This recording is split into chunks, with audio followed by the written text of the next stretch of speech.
This afternoon, aspiring presidential candidates of the opposition NPP wind up campaign activities ahead of the crucial polls, which is only 24 hours away. Also this hour, NDC says its directive for appointees who have interest in contesting for party office to resign at least 6 months ahead of time is aimed at preventing greed. And later this afternoon, Education Minister Haruna Iddrisu makes a case for a relook at the contingency fund for addressing emergencies following Wednesday's fire disaster, which ravaged dormitories at the Northern School of Business.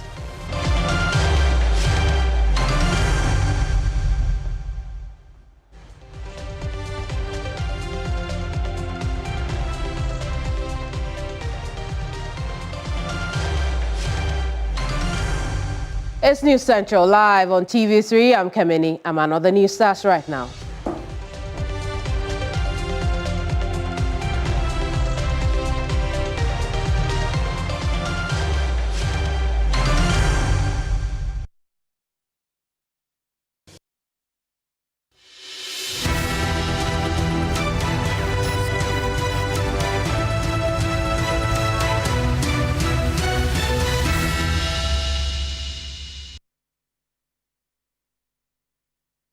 This is your election command center.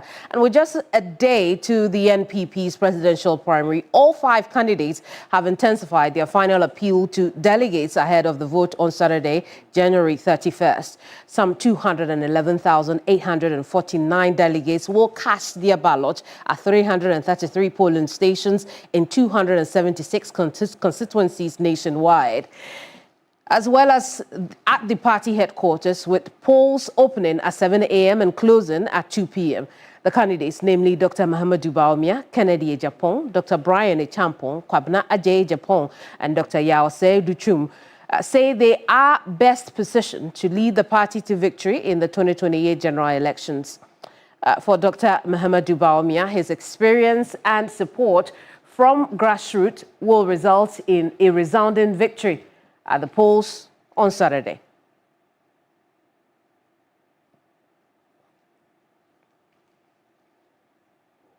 Political consistency matters in our politics.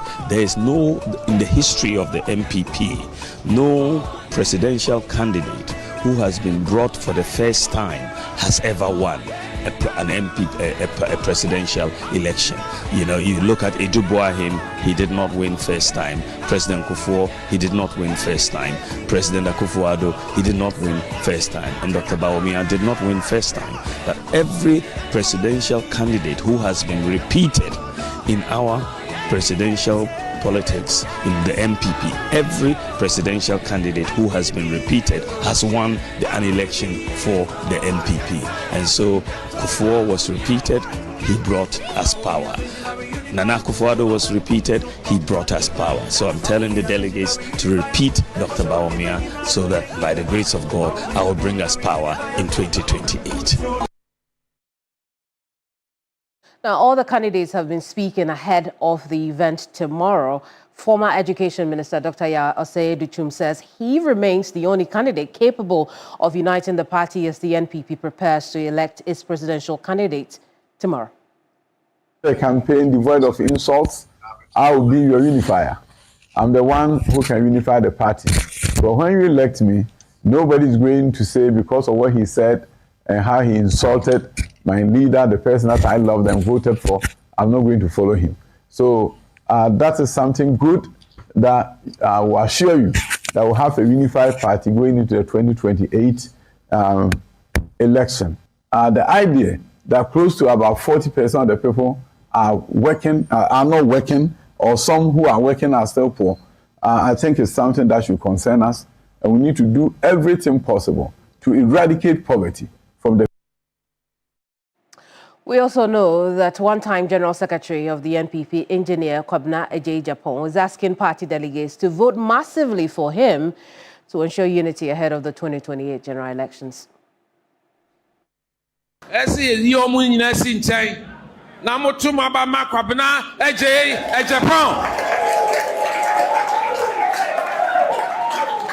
Semo pe enkaba mu a me nyama no keke na me de ka.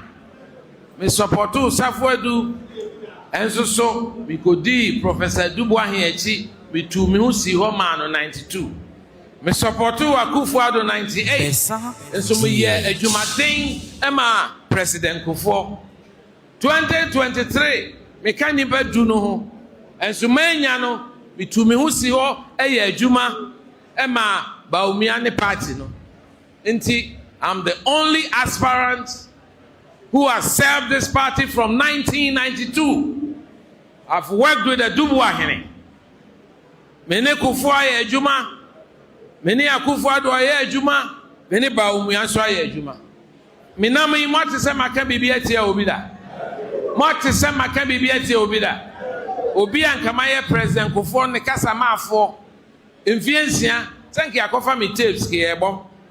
Nenso so omo tete me se asem bia meka bia memfa adwene ento ho. Me kasa mo bo se ye kuo MPP. Enye sika ana kyesere. Eye akukuduro, eye nyansa, eye tuhuache, eye nuado, adwumaden, usam wanim fifre. So the very foundation of this tradition was based on values. Inti enne misremu abana yebeto no memrenda no. Enye yenti ne yetu party no dachi. For generations unborn. One way and woman in Akaho. Some of the end is if one way. The be among her. One said that a pese omugu yanko for any masse. Yes, be bide. One friend is saying, all right. Engineer Kwabena J. Japon there. Now, Member of Parliament for Abetifi and former Agric Minister Brian Echampong also wants the Ashanti region to take the lead in giving him a resounding victory. Let's take a listen.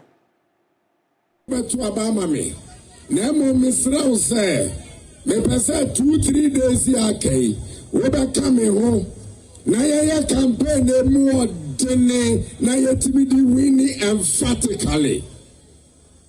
Me wo jidi se abatu ono de onyankopon be sha ne ho anyonyam abasha ne ho anyonyam enso asante mai misremo monya regional eba be di me victory nanim na metimi di tumi no abaya sase so menim san cry for kakra wa ha enti me kan kra kakra min panye fai wa Saturday o shiki ani nya afo min panye fai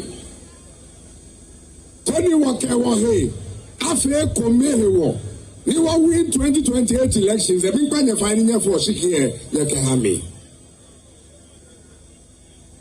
ai go fo wa ha medde kuku nami wadam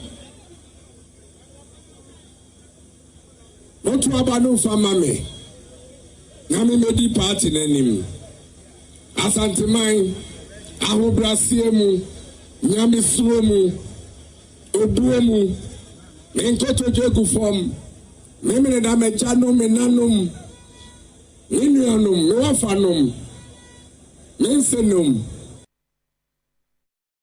Well, that brings us to businessman and former MP for Asin Central, Kennedy Ohene Ejapong, who is also urging delegates not to be driven by revenge politics when they go to the polls, but by work to rebuild trust with the Ghanaian people.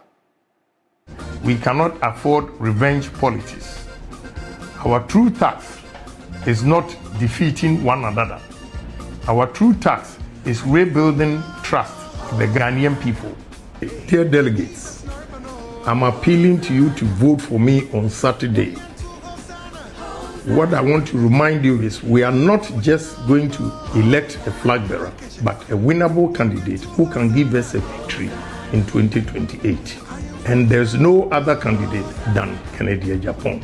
So victory will be ours in 2028 if you decide on Kennedy Ejapong on Saturday. A candidate that is trusted, inspires hope, accepted, and capable of winning the MPP power in 2028. And I can Ohene Japan, number 1, on the ballot remains.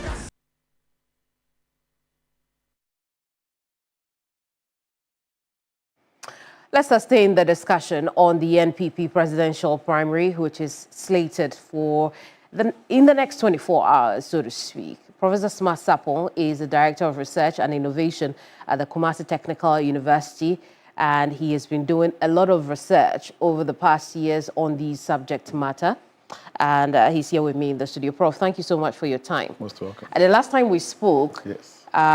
Your research outcome was that the former vice president is in the lead. 24 hours to the polls, is it still the same? Well, on my three indicators, it is the unifier bit that is varying a little. But on the score of popularity and then on the score of suitability, he is still leading between 57 to 62.9%. But the proof will be tomorrow. Yes. When the tomorrow actuals absolutely. Yes. Absolutely. But as we talk about tomorrow, right? How is tomorrow likely to play out in terms of the event itself? What are you thinking? Well, not much has changed from the past, and so still I would not be surprised if I hear delegates being camped, not coming on their own evolution to come and vote. Teams would like to mobilize their supporters to come as a group.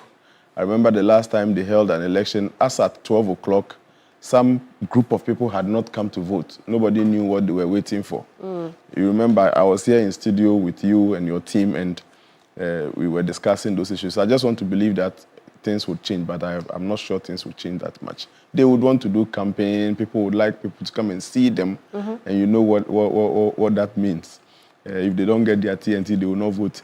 Much as we discourage that, I would not be surprised if tomorrow your reporters begin to tell us some of those things happening at the various polling centers. But let's lead with a caution that the police will be at work. And so all those planning to foment troubles should please be advised.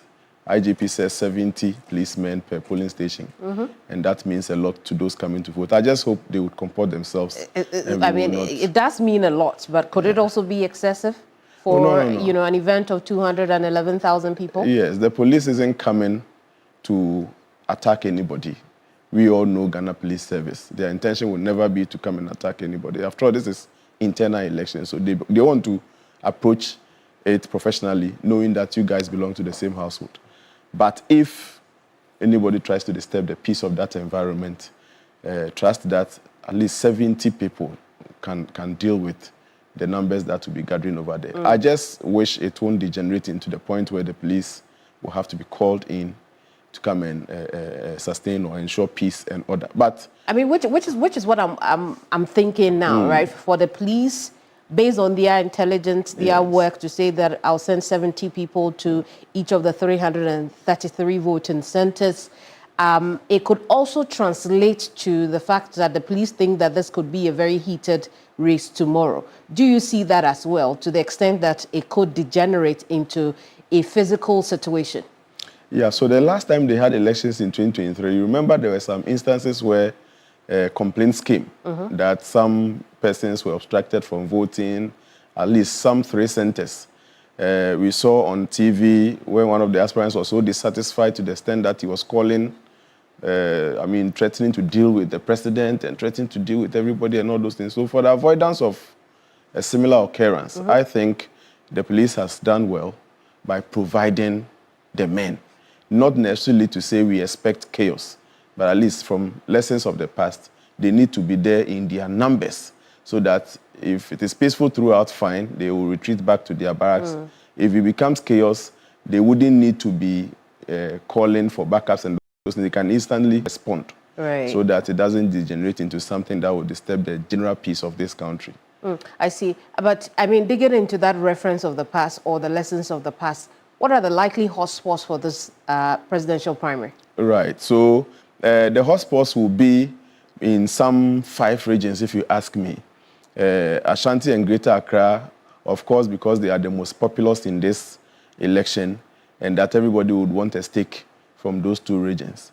Then comes Western North and then Upper East. Upper East, for some reasons, security reasons already existing, and we all know.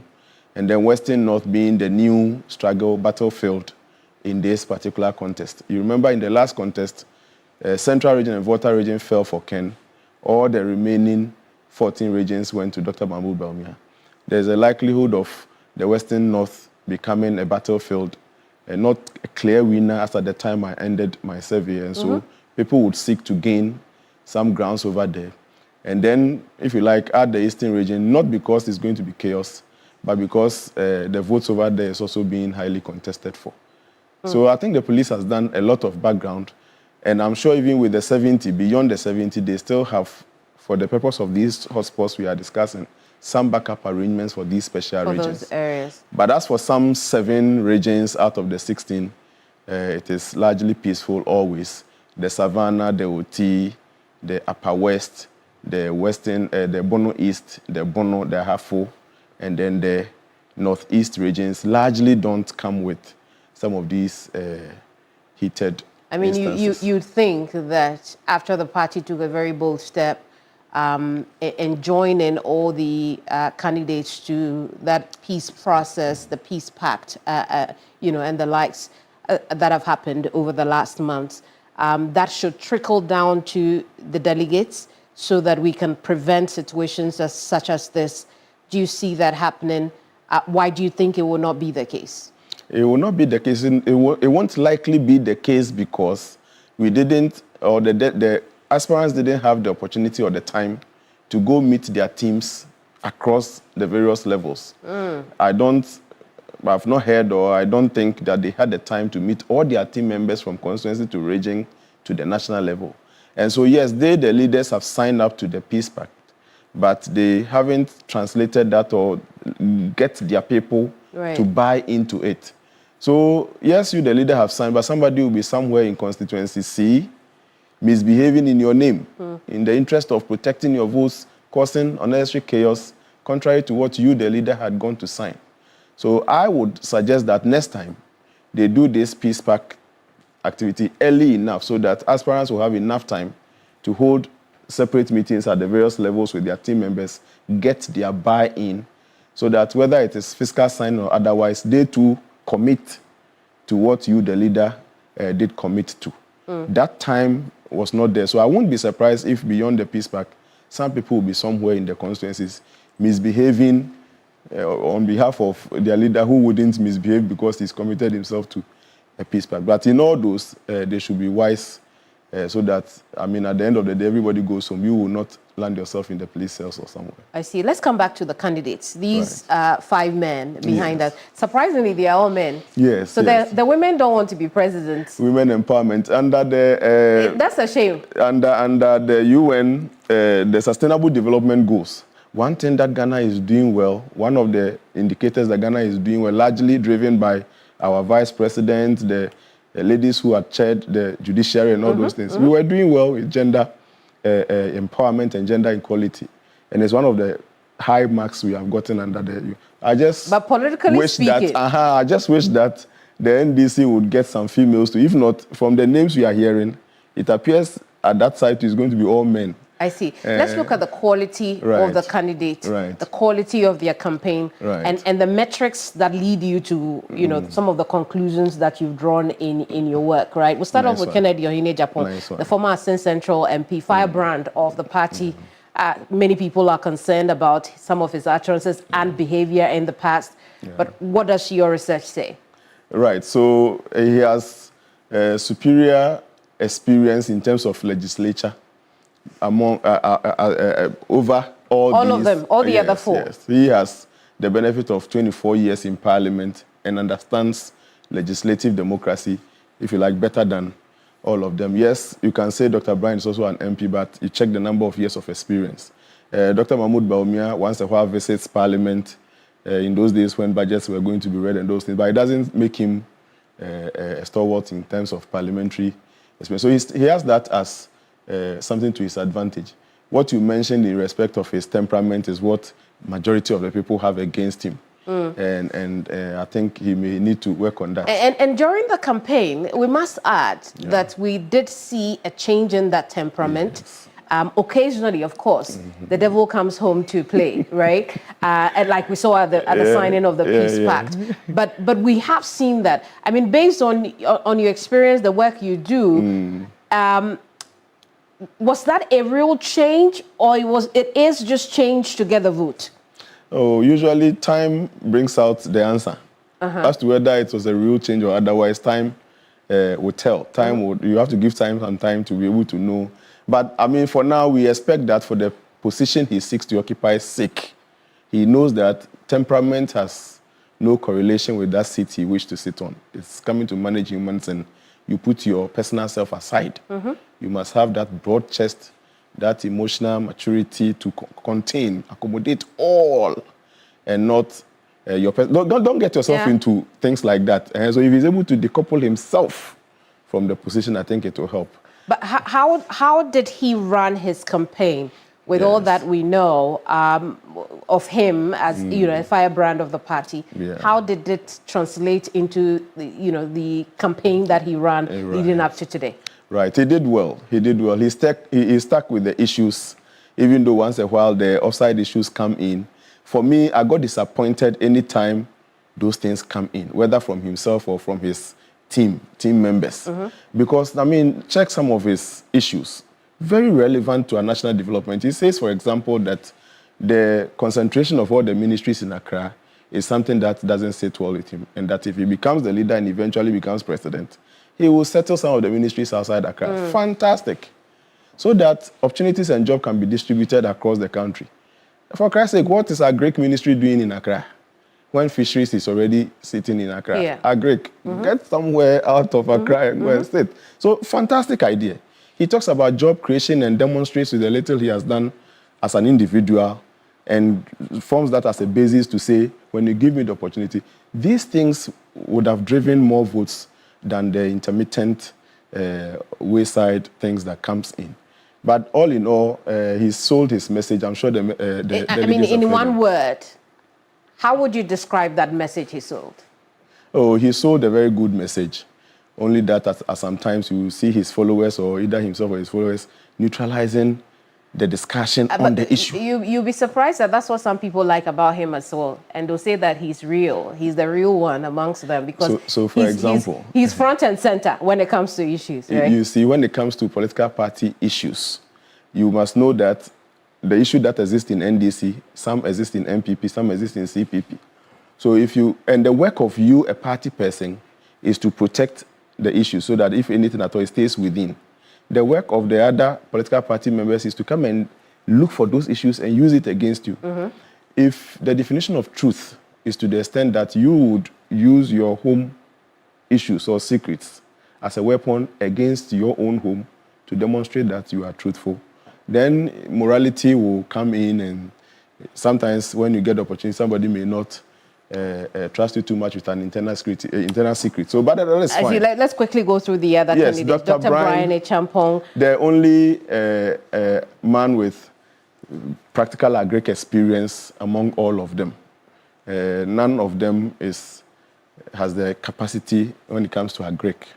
You can also add national security. You can say Dr. Mahmoud Bawumia, for the fact that he chaired the police council, perhaps will get some security appreciation of security, but he leaves it. He actually worked in the army and then got the opportunity to serve as Minister of State in charge of interior and national security on 2 separate occasions. People usually forget that.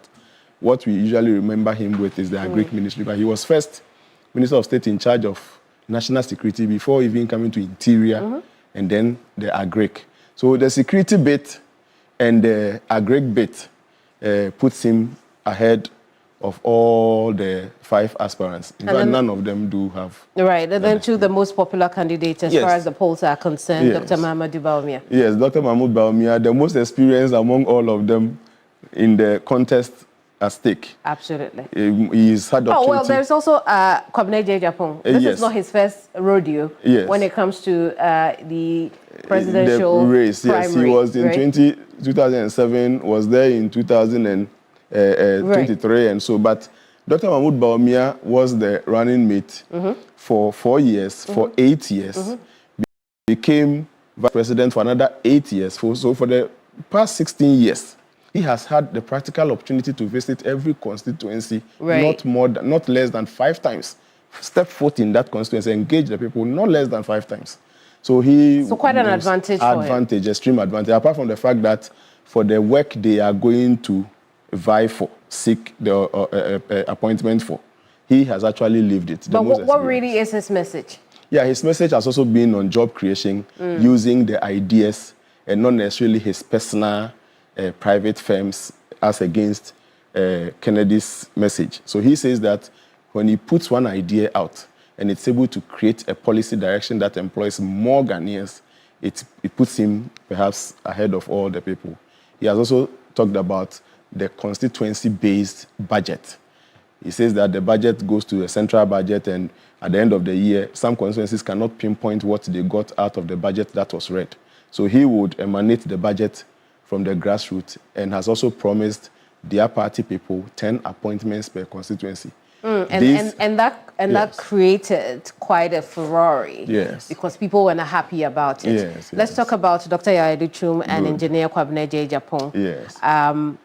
Dr. Yaw Adutwum, the most experienced when it comes to education and then education administration. The most experienced. Yes, you can count 3 doctors here, but I mean, they have never been teachers before, at least not to the level he has been. He says that education has transformed South Korea. Education has transformed Singapore. We are here struggling with all the natural resources God has given to us because our education does not transform the workforce into productive people. You come out, speak a lot of good English, but I mean, nothing beyond the English. Yeah. So he has promised that if he gets the opportunity to lead and eventually becomes the president, he is going to basically transform our educational system so that it brings out workforce that are productive. And he also comes as one fine gentleman, a possible unifier, and the delegates are going to decide on him on Saturday. Absolutely. Kwabena Agyapong, who is also the most experienced in terms of party leadership. Absolutely. Right. Party leadership, most experienced. Calm, a very fantastic communicator. And also grassroots, extremely grassroots activities. Yeah. Absolutely. Considering where he started from. Oh, yes. It's only that he's not been fortunate with delegates level election. The last time he was successful, he couldn't peacefully finish his term. The last time he was successful against John, was elected a general secretary. Even that first time success, 1 or 2 issues didn't make it possible for him to finish his term. So, but beyond all that, he's kept extremely good faith with his party. Extremely. We have to study that. Yeah. Where he gets that loyalty. Yeah. Indeed. Thank you so much, Prof, for talking to us. We'll see you here tomorrow. Yes, I'm here with you tomorrow. Thank you so much. Professor Smart Sapon is a researcher. We've just been looking at the race for the flag bearership of the NPP. The race itself is tomorrow. Your election command center will bring you every minute of it from across all 333 voting centers, including the head office here in Accra. Now, with over 211,000 delegates expected to elect a flag bearer for the NPP tomorrow, some citizens have shared split views on who the party must choose to lead them into the 2028 general elections. While some believe Dr. Mamadou Bawumia is proven and tested to be the most competent, others say the party needs the likes of Kennedy Ohene Agyapong, who would create jobs for the many unemployed youth and present a tougher contest for the NDC in 2028. Christian Yade visited Kwame Nkrumah Circle in Accra and has sent this report. Election is going to take place in all constituencies across the 276 constituencies in the country. But what do people think? Out of the 5 persons who have been approved to contest this election, who do people want to lead the New Patriotic Party going into their flag bearer race, which happens tomorrow? And so I am going to engage some of the people here to ask them really whom they want to lead the New Patriotic Party. I'm thinking about Bawumia should, still lead the party. But, at first, I was having hope in Kennedy, but, Kennedy is someone that we all, believe in him and we support him from day one. And we know he can do the work. But there were certain, I mean, one or two things that we see, say, if Bawumia comes back, maybe we can take over. If Kennedy go to the top, and when Kennedy becomes a president one day, maybe when things are not going on, I mean, no one can control Kennedy because we know how he is. He's a man of himself, and sometimes he doesn't listen to anyone. He takes in action whatever he likes. For me, my view is Dr. Bawumia will lead MPP to 2028 victory because he's credible. He's credible. He's very, very credible. And in fact, as a party, you can't even change your candidate just like that. Whoever you bring, I don't know how you are going to market him, so I think I'm going for Dr. Bawumia. You say he's credible. His critics would say that he was touted as the economic messiah, then he turned into master of digitalization. He left the economic work. You know, there's one or two problems in MP as a party as a whole. You cannot condemn Dr. Bawumia as maybe he is a major problem in the MPP.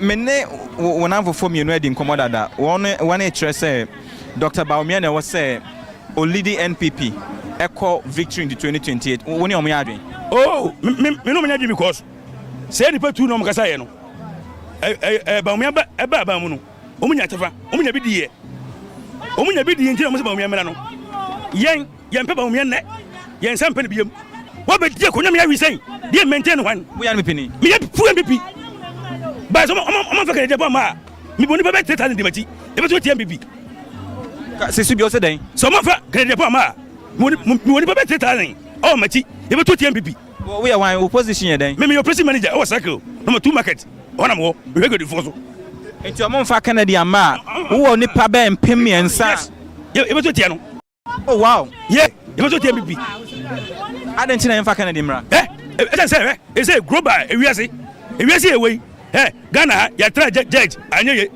ya try lawyer Akufo-Addo anyeye ya try economist anyeye ya pe businessman when America o businessman China president odidwa o dwadini eti emna so say yedi obi e odidwa e be di Ghana so because omo ko school nyina Ghana omo mwayen omo ko school nyina omo Ghana. Okay, me that's it. What's your first name? Operation manager is telling MPP that if they do not bring Kennedy Japan, he is going to marshal some 3,000 people to vote against the NPP. He says Ghana has tried a judge, has tried a lawyer, has tried an economist, all couldn't give Ghana the necessary, development. So now it is time to try a business person. But I see that this woman, I'll come to you, but I see that one and two man, what's the day? Where do I kuku no kwa Bawumia na yeto abanamano. Number 3. Nyame watch na. Obi anko to ma Bawumia number 3. Ya turn dada. Yempe ayibia. Okay. She says Bawumia is a candidate you can sell. Yentuma Bawumia. Yentia ema me pe Bawumia sem ne say Canada Japan first no. Me hunu say oye enipa. Ba se ni kasa mu ne niye mu no. Ame ye hunu say Sabe ye ni gina ba bia ne kasa ne begu MPP animas. Who do you want to be voted for? Kennedy Japan. Why Kennedy? Kennedy o tse ni nyuma a obeye. Campaign am we mo ye the same. Den tam to oba. Obi se oba mo odwuma. Obi tu se oba o ma dekita. O ma Ghana card. Ibu sa question say Ghana card no ebi adwuma na. Ghana card tu kwan. Ye be se mo say mo ko to oba ne say. Man na say o pe Kennedy Japan. Obi asu. E de kuma so na asu. E to ko to na won yo da action do ba tu ba nyi do be di hu a. Ko to. E be se o Kennedy na won pre. O mo tuma Kennedy no me di o man no. Bawumia. Adentia. Bawumia ba ma bibia be ye. A school for benya fa wudie. O mbenya nkoso. The school for feeding fee no. Aya se enya no ebeye yam wo mu. O mbenya aduane papa di. A teachers for so be chiro ma di papa. Me de Michael say, me to ande o say. Me minim afa baton no de minim so oba be boy Kennedy Japan. Because I nipa we no. Ye hwa nipa na one PPP party ma ono ni nipa wa bia dwuma o Ghana ha.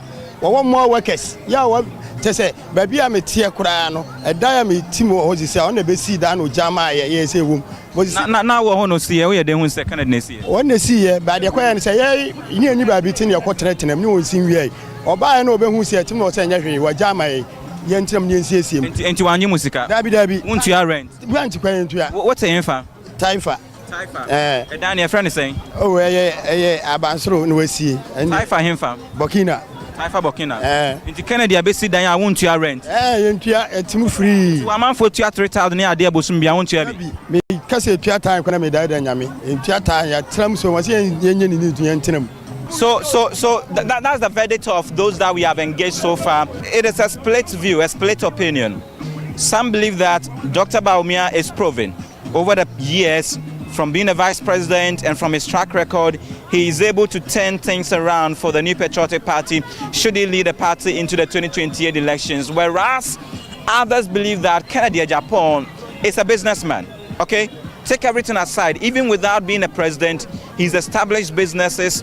This gentleman I just spoke with says Kennedy has built a house in Taifa, Burkina. He stays there, he does not pay rent, and so he believes that he's a good person who is having the people of Ghana at heart and could do massively well, industrialization and whatnot. There are other three candidates, Brian Achampong, Yawase Aduchum, and Kwabena Agyapong.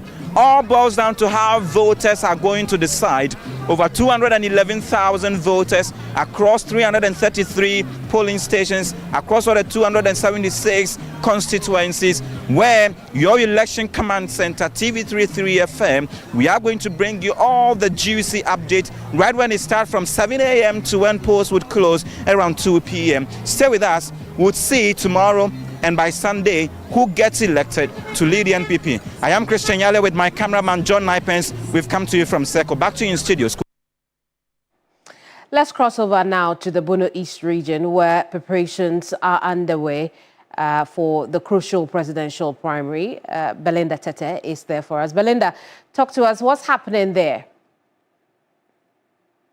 Right now, ahead of the elections, the party and the police has come to an agreement that they are handing over the security apparatus to the Ghana Police Service. So the police is handling strictly the security of the region. Therefore, they have deployed some 825 men across the 12 polling stations in the region. And these men are to ensure that there's smooth running of the process.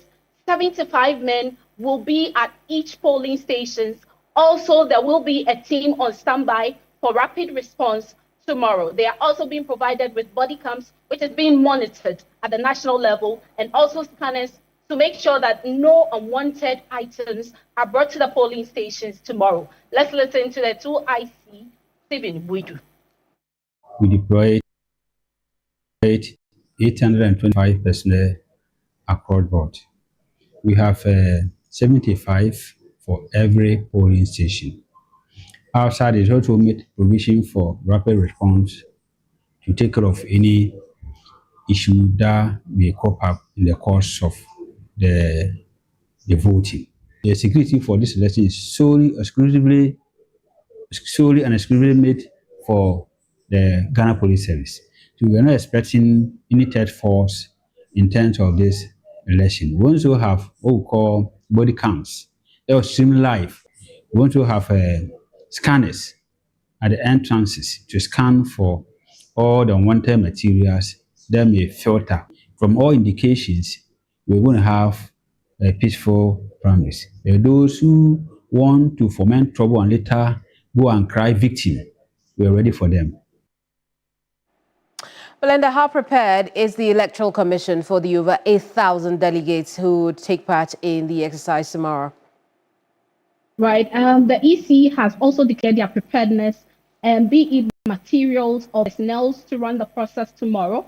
They have confirmed that they are ready for the process tomorrow. And also, the party has also come to an agreement with the EC that they are going to run the process without interruption from party executives. This is to ensure that there will be a smooth running of the process and the EC can also execute their mandate tomorrow. Let's listen to Dr. Day Yabua, who is the regional EC boss. Commission So we are in fully charge of the conduct of the election. No party executive, no election committee again. So we are going to handle it the way we have been handling normal elections. Yeah, so nobody should entertain any fear that any political party chairman or secretary can influence anything. No. At this stage, it's the Election Commission that has taken charge. Every voter has one vote, and every voter will come and vote as individual voter. No matter your status, if you are coming with measurement, they cannot enter. You are going to enter the arena individually, and every voter has one vote. 963 voters in all, and the elections are going to take place at 12 polling stations, 2 in Teshima South and 1 in each constituency. Yeah, so we are expecting 7,963 people. Well, Belinda, here in Accra, delegates are in high expectations of tomorrow. What have those in the Bono East region been telling you? Well, they have also confirmed that they are ready, but some have also declared support for Dr. Mahmoud Bawumia, with the regional chair being the lead.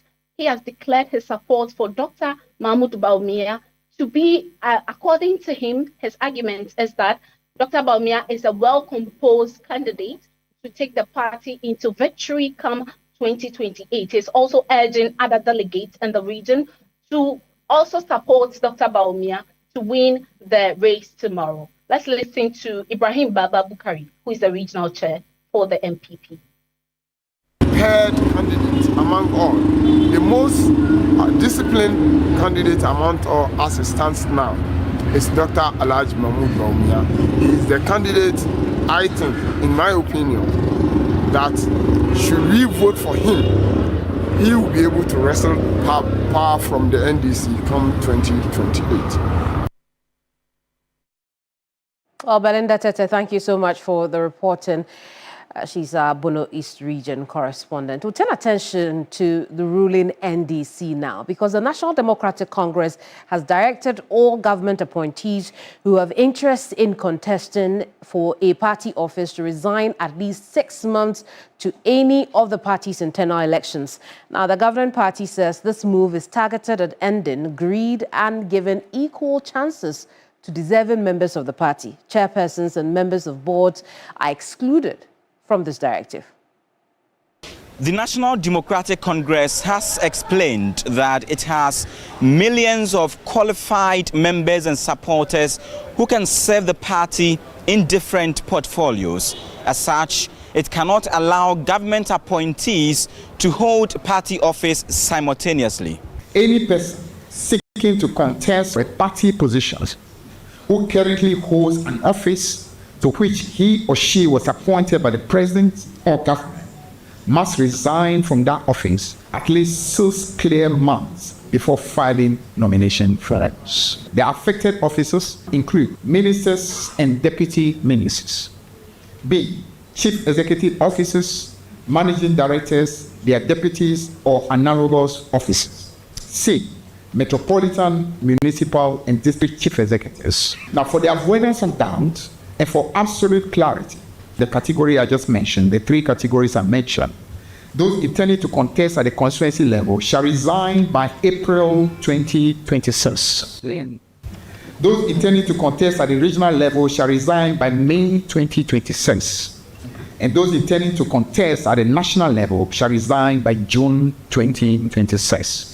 A further justification is how the party is seeking to cut greed and even a future possible amendment to stop members of parliament from serving at the same time in government. God forbid, if any of us drop dead today, NDC has got so many more people who can hold our position and do an excellent job, if not even better job.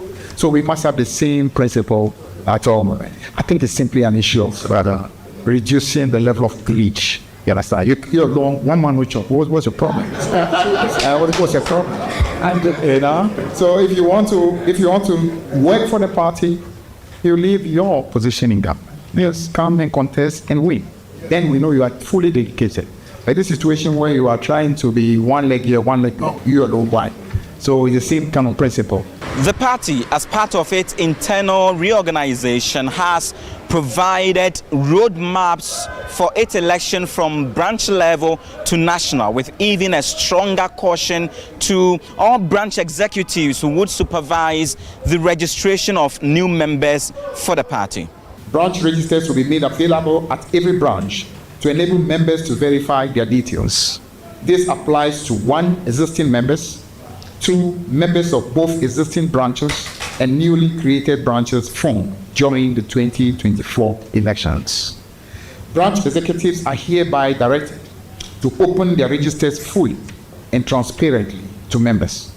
Members must be given unhindered access to check their names and ensure that corrections, omissions, or additions are addressed appropriately. Let me state this unequivocally. Under no circumstances should the membership number of a deceased member be transferred or swapped for a new registrant. Any branch found to have violated this directive will face the severest sanctions prescribed under the constitution of the party.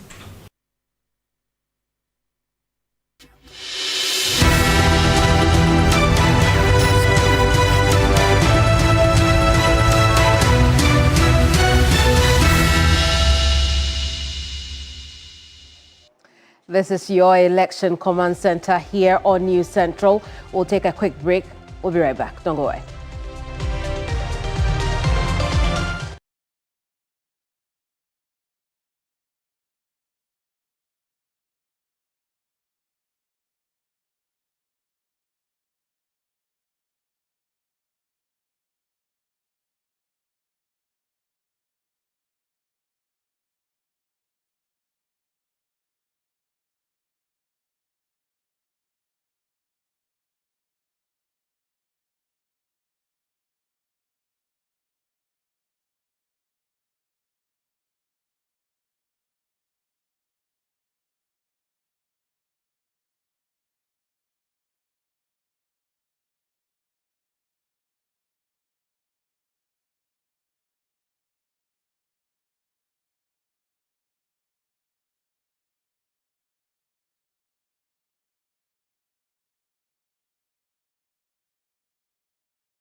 Now, President John Mahama has reiterated his commitment to the fight against galamsey, stressing that he will continue decisively and without fear or favor.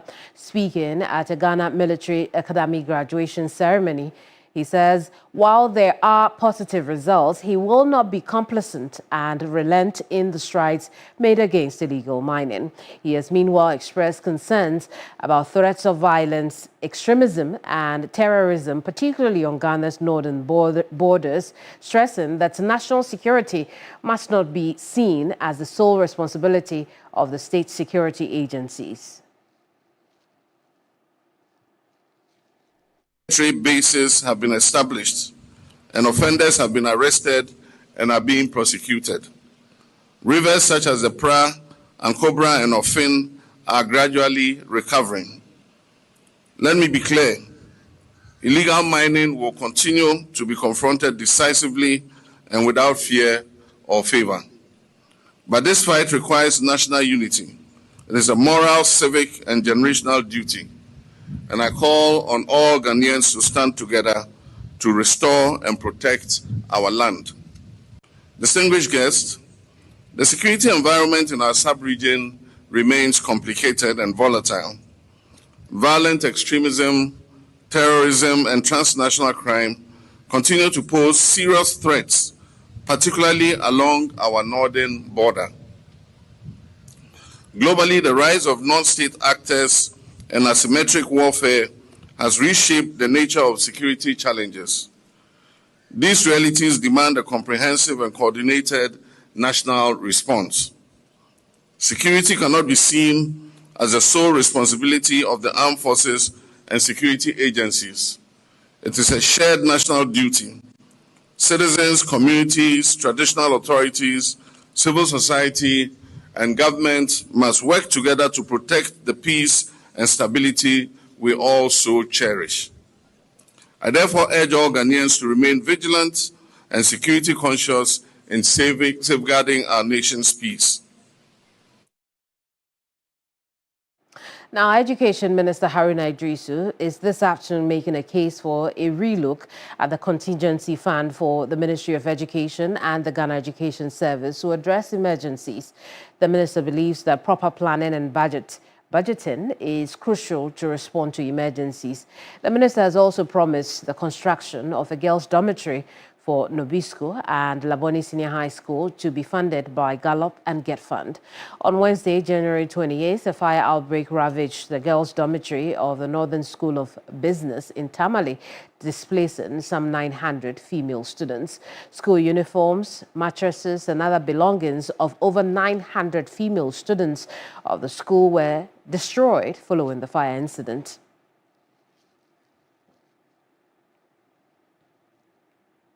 We'll connect now with Christopher Amwako, who's been following this story. Christopher, what else can you report?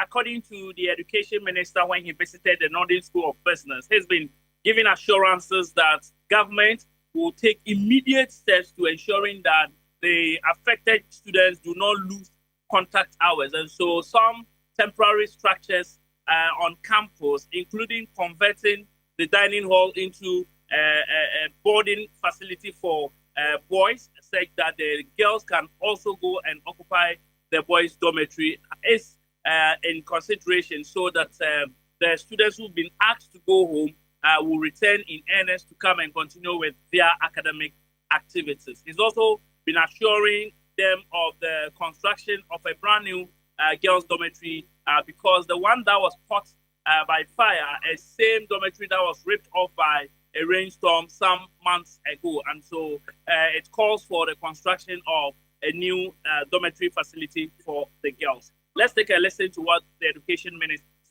has been saying.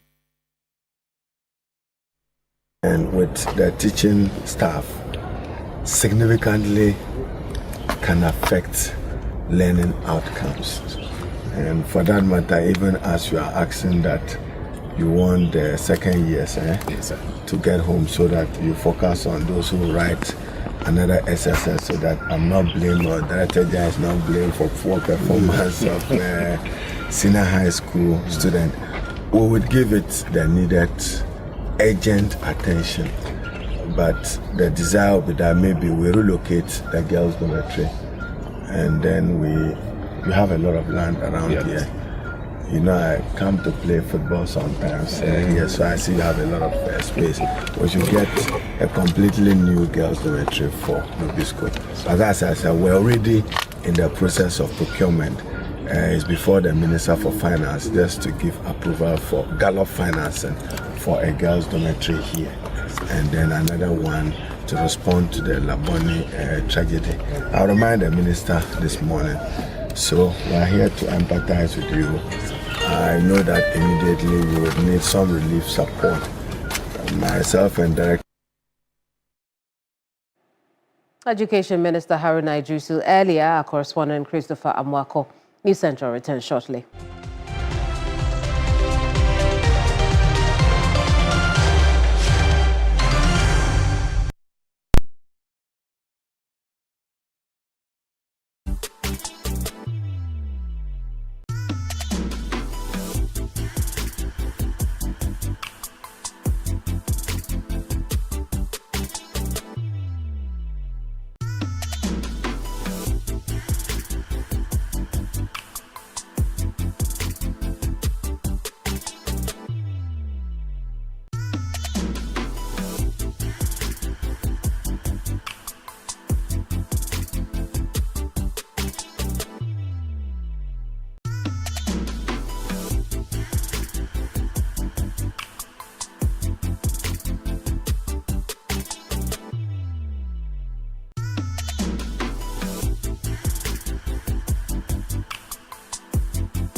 Now, today on By the Numbers, we turn our focus to Ghana's cash cow, gold, which accounts for nearly 63% of our export earnings. Now, here's the good news. Gold has recorded a historic January, surging by more than 20%, its biggest single-month gain in over 40 years.